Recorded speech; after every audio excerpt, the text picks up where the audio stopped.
Mathematical concepts. शुरुआत किससे है? Basic mathematical concepts. यहाँ से शुरुआत होती है फिज़िक्स की।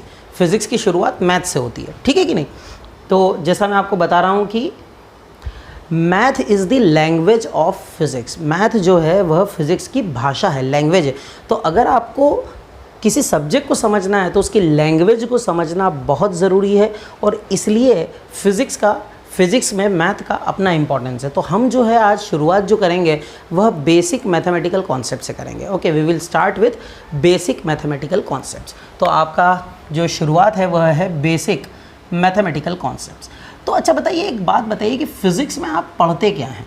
सो in physics we study about nature, natural phenomena, है ना, जो आप नेचर में देखते हैं, ठीक है, जो आप नेचर में देखते हैं, और उन कॉन्सेप्ट्स को, उन नेचर में होने वाले फिनोमिनाज को आप क्या करते हैं? कोशिश करते हैं एक्सप्लेन करने की। Okay, you try to explain these basic phenomena which you see, ठीक है कि नहीं?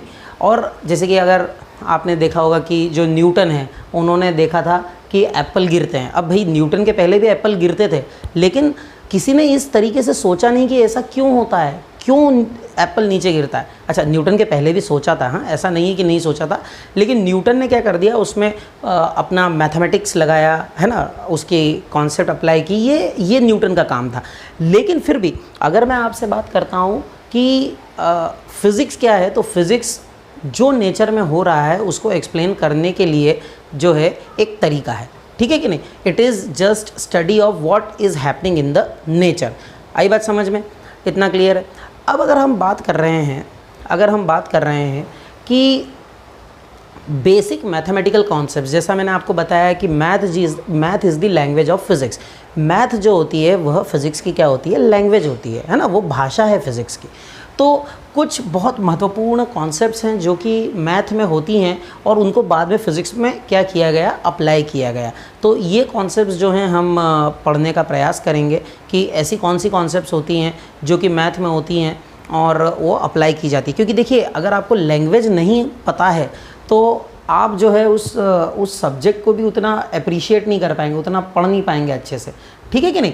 तो आइए बात करते हैं कुछ बेसिक मैथमेटिकल कॉन्सेप्ट्स की, जिसमें सबसे पहले जो हमें देखना है, ये आप मैथ में भी पढ़ेंगे, ठीक है, डिफरेंशिएशन। क्या है? डिफरेंशिएशन।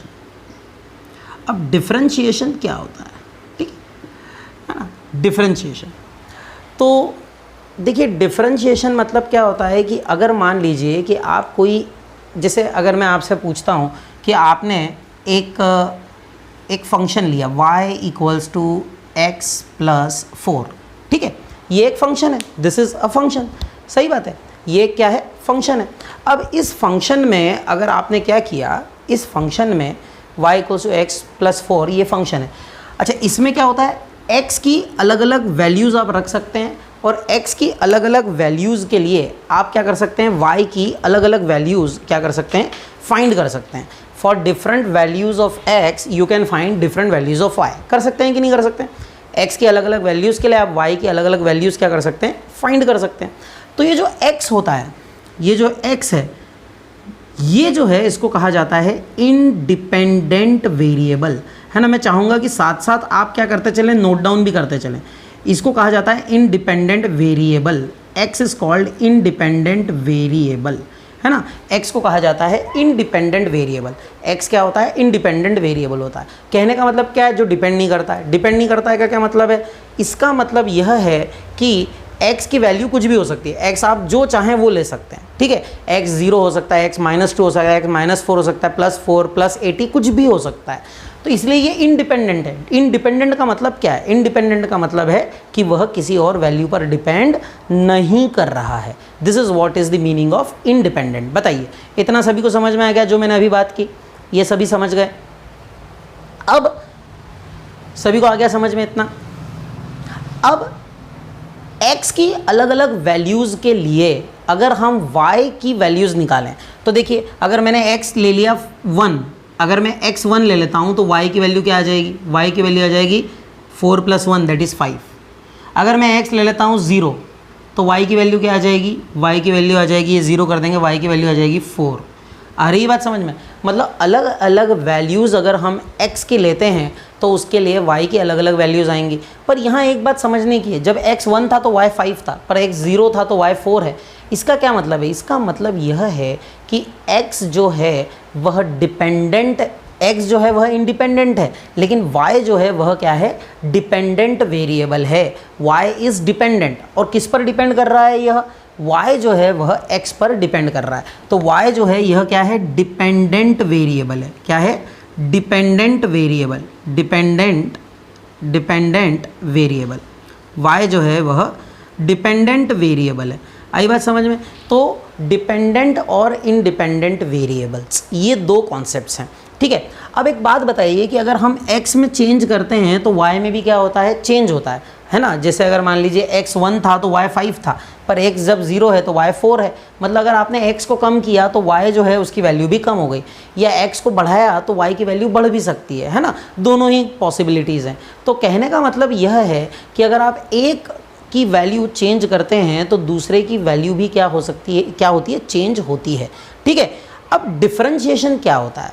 अगर आप मान लीजिए, अगर आप एक वेरिएबल में परिवर्तन करते हैं, if you change one variable and then you try to find what is the change in the other variable, मतलब आप एक वेरिएबल में चेंज करते हैं और उसको चेंज करने पर दूसरे वेरिएबल में कितना चेंज हुआ है वो निकालना चाहते हैं, तो इसको हम क्या कहते हैं? इसे हम कहते हैं डिफरेंशिएशन, है ना। इसे क्या कहते हैं? डिफरेंशिएशन कहते हैं। जैसे मान लीजिए कि मैंने x की वैल्यू में चेंज किया, है ना, और x की वैल्यू में चेंज करने पर और मुझे y की वैल्यू में चेंज मिला।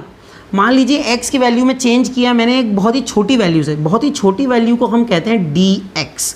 क्या कहते हैं हम? dx। dx मतलब क्या होता है? Small change in value of x। क्या कहते हैं इसको? dx का मतलब होता है small change in value of x। Small change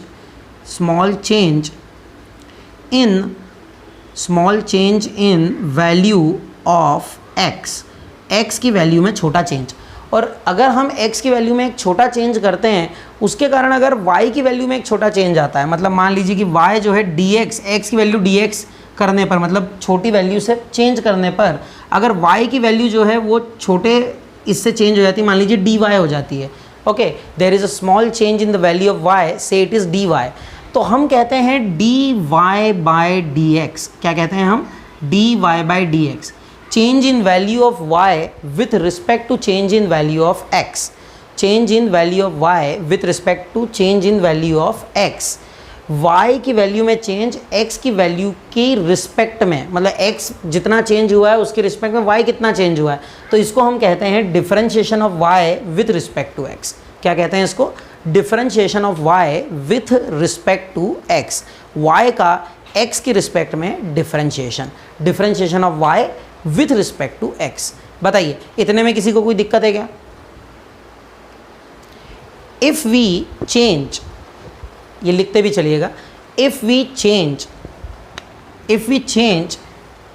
value of x, if we change value of x by a small value dx, if we change value of x by a small value dx, due to which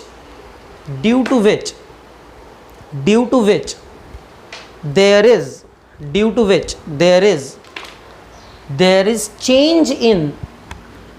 change in value of y by dy. There is change in value of y by dy. Then dy by dx is called, what do we call it? Differentiation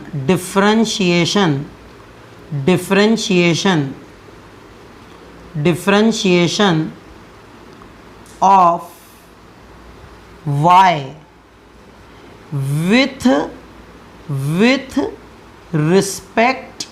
with respect to x। Differentiation of y with respect to x, है ना, ये इसकी definition है। So this is called differentiation of y with respect to x। Differentiation of y with respect to x, इसको क्या कहा जाता है, differentiation of y with respect to x कहा जाता है। So this is what is differentiation, है ना। ये डेफिनेशन है डिफरेंशिएशन की, कि अगर आपने x में चेंज किया dx से और उसके कारण y में चेंज आया dy, तो जो dy बाई dx है इसे कहा जाता है differentiation of y with respect to x, ठीक है, differentiation of y with respect to x। अब मैं आपको आज जो है इसका बिल्कुल सिंपल एग्जाम्पल बताऊंगा, है ना, हटा रहा हूँ अब मैं, और इसका सिंपल एग्जाम्पल बताऊंगा और कैसे अप्लाई करना है ये बताऊंगा, ठीक है। आज मैं इसका कुछ फिजिकल एप्लीकेशन नहीं बताऊंगा, हालांकि आपने ये पढ़ा हुआ है, आपने 9th स्टैंडर्ड में इसे पढ़ा हुआ है, फिर भी मैं इसका फिजिकल एप्लीकेशन आज नहीं बताऊंगा। आज मैं केवल आपको इसका मैथ बता रहा हूँ, ठीक है। इसके बाद में फिजिकल एप्लीकेशन हम इसका देखेंगे। तो देखिए, अगर मान लीजिए कि कोई फंक्शन है, मान लीजिए आपका y x का फंक्शन है, और वो कैसा दिया है, मान लीजिए दिया है y equals to x cube minus 3x square plus 2x plus 1, ये क्वेश्चन है, आप सभी नोट डाउन कर लें जल्दी से। y equals to x cube minus 3x square plus 2x plus 1, ये आपका क्या है, फंक्शन है, दिस इज़ योर फंक्शन। और आपसे पूछा है कि आपको क्या करना है, इसका क्या बताना है, इसका डिफरेंशिएशन करना है। You have to find differentiation of y with respect to x, मतलब आपको फाइंड करना है dy बाई dx। क्या फाइंड करना है, dy बाई dx, ये आपको फाइंड करना है। You have to find dy by dx, okay, this is what you have to find. अब ये प्रश्न है आपके पास में, है ना, तो ज़्यादा सोचिए मत, ये आपका प्रश्न है। अब इसको अपने को कोशिश करना है कि कैसे सॉल्व करें। तो देखिए, उसके लिए कुछ फॉर्मूलेज हैं जो आपको पता होना चाहिए। तो ये जो क्वेश्चन है y equals to x cube minus 3x square plus 2x plus 1, ये हम तब कर पाएंगे जब हमें वो फॉर्मूलेज पता होंगे। तो सबसे पहले मैं आपको वो फॉर्मूलेज बता रहा हूँ, ठीक है। तो ये मैं अभी करूँगा, लेकिन ये हम पहले ये देखेंगे, लेकिन उसके पहले हम वो फॉर्मूलेज देखते हैं। तो मैं इस क्वेश्चन को अभी लिख देता हूँ, x cube minus 3x square plus 2x plus 1, ये आपका क्वेश्चन है। और फॉर्मूला जो है वो अभी हमें देखना है। तो कौन कौन से फॉर्मूले जो हैं वो हमें यहाँ पर अप्लाई करने होंगे, वो हम देखते हैं। तो देखिए, सबसे बेसिक जो फॉर्मूला है वो चलता है, वह है सबसे पहला, उसको बोलते हैं पावर फॉर्मूला। क्या बोलते हैं उसको, पावर फॉर्मूला। अब देखिए, पावर फॉर्मूला क्या होता है। पावर फॉर्मूला कहता है differentiation d by d x, differentiation, इसको पढ़ते कैसे हैं, बोलते कैसे हैं इसको, differentiation of d by d x of x to the power n, d by d x of x to the power n, ठीक है, d by d x of x to the power n, है ना, x to the power n. तो ये formula है, ये formula हो जाता है n x to the power n minus 1। क्या है ये formula, n x to the power n minus 1। यानी अगर आप डिफरेंशिएट कर रहे हैं किसी फंक्शन का जिसमें x की पावर n है, अब वो कुछ भी हो सकता है, x की पावर 5 हो सकता है, x की पावर 4 हो सकता है, x की पावर 3 हो सकता है ना, ऐसा हो सकता है। तो अगर आप इसको कर रहे हैं differentiation of x to the power n, तो वो हो जाता है n x to the power n minus 1, it becomes n x to the power n minus 1, ठीक है। इसमें ध्यान देने वाली बात यह है, आपको मैं अगर अप्लाई करके बताऊँ, अगर जैसे मान लीजिए एक्स क्यूब है, एक्स क्यूब में अगर आपको करना है तो क्या हो जाएगा, n x to the power n minus 1, यानी एन क्या है यहाँ पर 3 है, 3 x to the power 3 minus 1। तो ये एक्स क्यूब का डिफरेंशिएशन क्या हो जाएगा, 3 एक्स टू द पावर 2, है ना।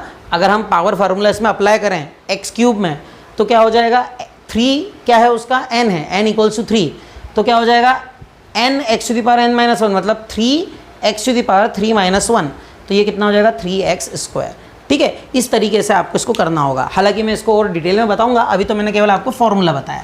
अच्छा, इसके बाद आगे बढ़ते हैं, और भी कई फॉर्मूलेज हैं। जैसे अगर एक फॉर्मूला हम देखते हैं D by d x of, ठीक है, और हम ले रहे हैं मान लीजिए x to the power x लिखा हुआ है, x का मतलब होता है x टू दी पावर 1 है, x का मतलब होता है x टू दी पावर क्या है, 1 है।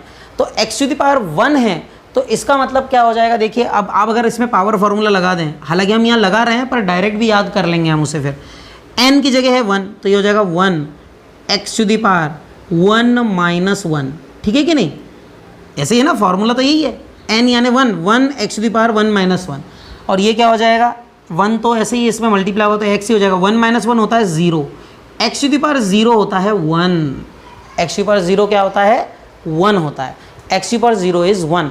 तो इसका मतलब है कि इन शॉर्ट आप लिख सकते हैं कि d/dx ऑफ x जो है वह क्या हो जाएगा, 1 हो जाएगा। d/dx of x is 1। ठीक है, और भी इसके और भी तरीके हैं, और भी फॉर्मूलेज हैं।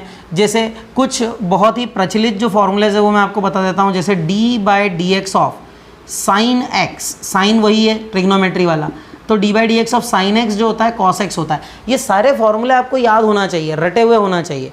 d/dx of sine x is cos x। ठीक है, फिर आता है d/dx of cos x, d/dx of cos x वो क्या होता है, माइनस साइन x। ठीक है, फिर आता है d/dx ऑफ क्या आएगा, tan x। लिखते चलें, साथ साथ में लिखते चलें, ये होता है सेक स्क्वायर x। ठीक है, ये सारे फॉर्मूले डिराइव होते हैं मैथमेटिक्स में, इनका डेरिवेशन है। लेकिन अब क्योंकि हम इसको फिजिक्स में देख रहे हैं इसलिए हम इसको डायरेक्ट देखेंगे। ठीक है, क्योंकि फिजिक्स में देख रहे हैं इसलिए डायरेक्ट देखेंगे। इसका प्रूफ मुझे लगता है इस साल या फिर नेक्स्ट ईयर आप मैथमेटिक्स में पढ़ेंगे। इसके बाद है d/dx ऑफ सेक x। तो d/dx ऑफ सेक x क्या होता है, d/dx ऑफ सेक x होगा सेक x tan x। क्या होगा, सेक x tan x। ठीक है, ये सब फॉर्मूले हैं। इसके बाद अगर हम बात करते हैं आगे, तो आगे जो है वो आते हैं और भी फॉर्मूलेज हैं। जैसे मान लीजिए अगला फॉर्मूला हम देखते हैं। आई होप कि आपने पावर फार्मूला लिख लिया होगा, अगर नहीं लिखा है तो प्लीज़ लिख लें, है ना। साथ साथ लिखते भी चलें, आप साथ साथ लिखते भी चलें तो आपको दिक्कत नहीं आएगी। ठीक है, d/dx ऑफ सेक x, ये लिखते भी चलें साथ साथ। अगला है d/dx of cot x। So d/dx of cot x क्या होता है, माइनस कोसेक स्क्वायर x। ठीक है, अगला है d/dx ऑफ कोसेक x क्या होता है, minus cosec x cot x। ठीक है, minus cosec x cot x। ठीक, d/dx ऑफ कोसेक x होता है minus cosec x cot x। ठीक, इसके बाद एक फंक्शन होता है जिसको बोलते हैं लॉग फंक्शन। आप क्या CBSE वाले लॉग फंक्शन जनरली पढ़ते नहीं हैं, उनके सिलेबस में होता नहीं है, लेकिन ये एक बहुत ही प्रचलित फंक्शन है, d/dx ऑफ log x। अब d/dx ऑफ log x जो होता है वह होता है 1/x। इसको मैं पढ़ाऊँगा तब आपको बताऊँगा कि log होता क्या है, कहाँ से आता है, किस तरह से इसको ट्रीट किया जाता है। ये d/dx ऑफ log x है। मैं कुछ स्पेशल फंक्शंस, कुछ इंपॉर्टेंट फंक्शंस जब पढ़ाऊँगा तो मैं बेसिक मैथमेटिकल कॉन्सेप्ट्स में हमें वो पढ़ना है, तो उसमें मैं log को भी डिस्कस करूँगा। ये हो गया d/dx ऑफ log x, जो कि क्या होता है 1/x होता है। ठीक है, इसके बाद में आगे अगर हम बात करते हैं तो और भी फॉर्मूलेज हैं। जैसे एक है d/dx ऑफ e⁻x। ये जो होता है इसको बोलते हैं एक्सपोनेंशियल फंक्शन। क्या बोलते हैं, एक्सपोनेंशियल फंक्शन। तो d/dx ऑफ e⁻x, तो वो क्या हो जाएगा, वो हो जाएगा e⁻x। d/dx ऑफ e⁻x जो होता है वह e⁻x ही होता है। ठीक है, आई बात समझ में। तो ये जो हैं कुछ बेसिक फॉर्मूलेज हैं जो कि आपको पता होना चाहिए तब जबकि आपको डिफरेंशिएशन को क्या करना है, अप्लाई करना सीखना है। ठीक है, नोट डाउन कर लीजिए जल्दी से इसको।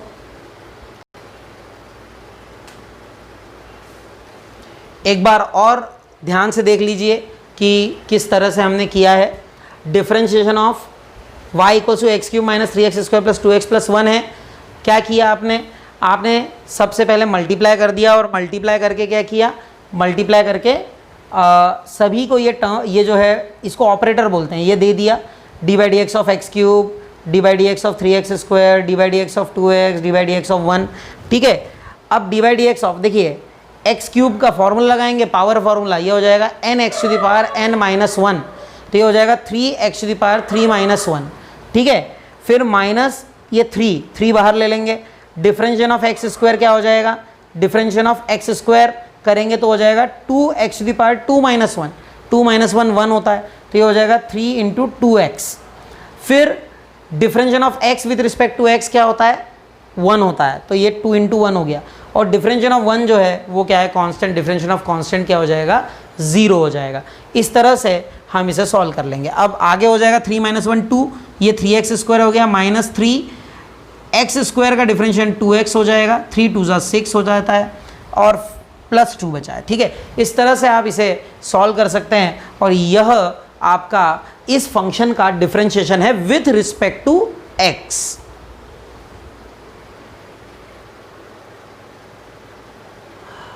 अब आप देखिए डिफरेंशिएशन जो है, डिफरेंशिएशन में इसका प्रैक्टिकल एप्लीकेशन अगर हम बात करें कि कहाँ हम इसको प्रैक्टिकली फिजिक्स में अप्लाई कर पाएंगे, तो देखिए आपने क्लास 9th में पढ़ा है एक टर्म जिसको बोलते हैं डिस्प्लेसमेंट। पढ़ा है आपने? एवरीवन स्टडीड अबाउट डिस्प्लेसमेंट, पढ़ा है ना?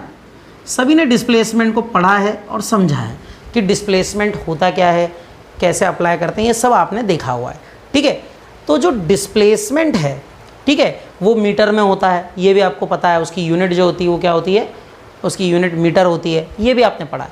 अब अगर मान लीजिए कि आपके पास में डिस्प्लेसमेंट है और आपको फाइंड करना है वेलोसिटी। क्या फाइंड करना है? वेलोसिटी फाइंड करना है। तो अगर आपके पास डिस्प्लेसमेंट है और आपको वेलोसिटी फाइंड करना है ना, आपके पास डिस्प्लेसमेंट है और आपको वेलोसिटी फाइंड करना है, तो उसके लिए आपको क्या करना पड़ता है? वेलोसिटी अगर आपको फाइंड करना है तो डिस्प्लेसमेंट को आप क्या करते हैं? डिफरेंशिएट करते हैं विथ रिस्पेक्ट टू टाइम। क्या करते हैं? डिस्प्लेसमेंट को डिफरेंशिएट करते हैं विथ रिस्पेक्ट टू टाइम। अगर आप डिस्प्लेसमेंट को x से डिनोट करते हैं और वेलोसिटी को अगर आप v से डिनोट करते हैं, तो वेलोसिटी जो है वो हो जाएगी d/dt ऑफ x। क्या हो जाएगी? d/dt of x। क्या बोलते हैं इसको? d/dt of x। क्या बोलेंगे? d/dt of x। और d/dt ऑफ x जब हम बोलते हैं, इसका मतलब क्या है? हम कह रहे हैं differentiation of x with respect to time. क्या कह रहे हैं हम? Differentiation of x with respect to time, या कहें differentiation of displacement with respect to time. ठीक है, या फिर हम कह सकते हैं rate of change of displacement of an object. क्या कह रहे हैं? Rate of change of displacement of an object. ठीक है, तो डिस्प्लेसमेंट में जो चेंज हो रहा है टाइम के साथ में, उसको हम क्या कहते हैं? उसको हम वेलोसिटी कहते हैं। That is called velocity. ठीक है, तो ये एक एप्लीकेशन है। अच्छा, अब आपने देखो, आपने तो पढ़ा था कि x की रिस्पेक्ट में करते हैं, यहाँ टाइम की रिस्पेक्ट में किया है। देखो ये कोई फिक्स नहीं है, जो भी जिसमें भी परिवर्तन कर रहे हो और उसके रिस्पेक्ट में दूसरी चीज़ में क्या परिवर्तन आ रहा है, तो यहाँ पर टाइम को चेंज करके आप डिस्प्लेसमेंट में परिवर्तन निकाल रहे हो, तो उसको क्या कहते हैं? वेलोसिटी। अच्छा, अगर आप वेलोसिटी में परिवर्तन करते हैं, इफ़ यू चेंज वेलोसिटी, अगर आप वेलोसिटी को चेंज करते हैं तो उससे आपको मिलता है एक्सेलरेशन। क्या मिलता है? एक्सेलरेशन। इसे कहा जाता है rate of change of velocity. क्या कहा जाता है? Rate of change of velocity. तो ये होता है acceleration d/dt of v। Okay, rate of change of velocity, और इसको क्या कहा जाता है? एक्सेलरेशन कहा जाता है। This is called acceleration, d/dt of v। This is called acceleration, मतलब rate of change of velocity. तो ये फिजिक्स में प्रैक्टिकल एप्लीकेशन है किसका? डिफरेंशिएशन का। तो आप लिख सकते हैं प्रैक्टिकल एप्लीकेशंस, लिखिएगा practical applications of differentiation, practical applications of differentiation in physics, practical applications of differentiation in physics, practical applications of differentiation in physics. तो क्या लिखेंगे आप? Displacement is defined, sorry, velocity is defined as rate of change of displacement. Velocity is defined as rate of change of displacement, and then acceleration is defined as rate of change of velocity.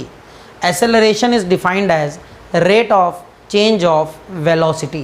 Okay, so this is how you can define velocity and acceleration.